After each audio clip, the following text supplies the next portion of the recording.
How you doing, fam? How you doing, fam? Come on, let's get a little loud. How you doing, fam? I'll tell you, a couple weeks ago, I was at a meeting of awesome grassroots organizers in Washington, D.C. In fact, it's on that banner right there, the Congress of Resistance.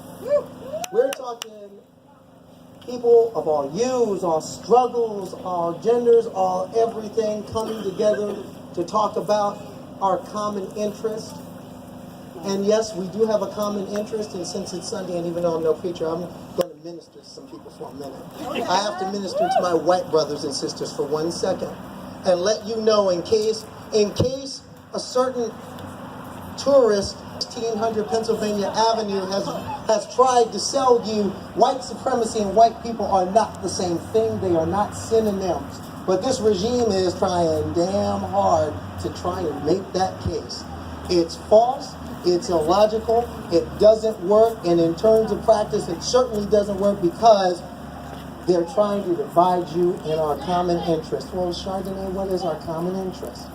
Our common interest is fighting police brutality at home and ending militarism abroad. Our common interest is stopping the crackdown on the homeless and replacing it with a buildup of shelters and employment opportunities and education.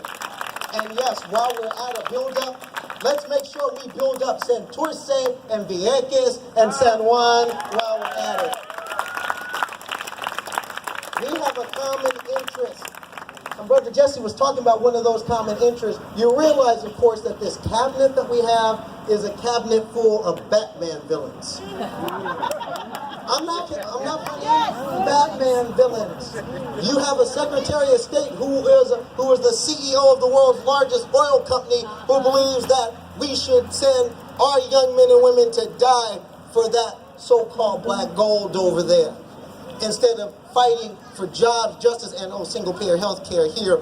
We have a Secretary of Education who has openly fought, wait for it, to dismantle it. How the hell does that work? We have a Attorney General who is a white supremacist and has openly said, if you get beat down by the police, we're not investigating that. Though that is, we have, Secretary of Labor, who wants to make sure that the minimum wage goes back to the minimum wage. You remember what that was?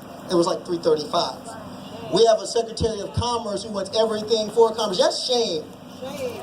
Come on out with it. Shame. We have a common interest. Speaking of shame, we have a common interest to end the blame and the shame that this regime, I'm not going to dignify by calling it an administration.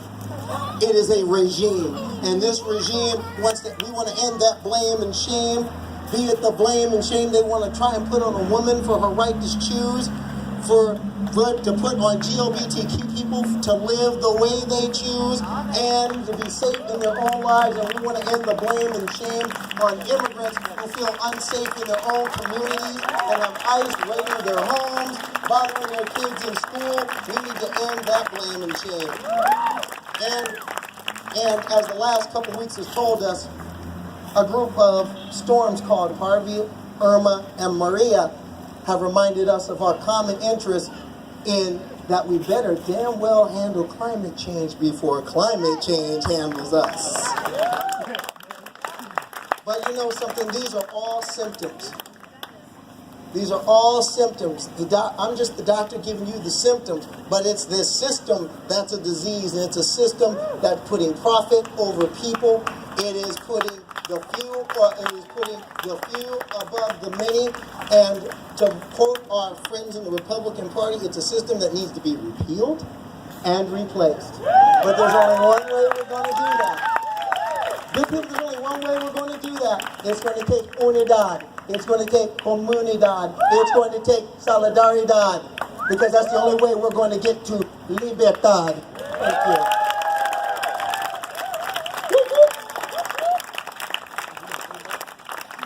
We have one more speaker, so can you hang on for one more?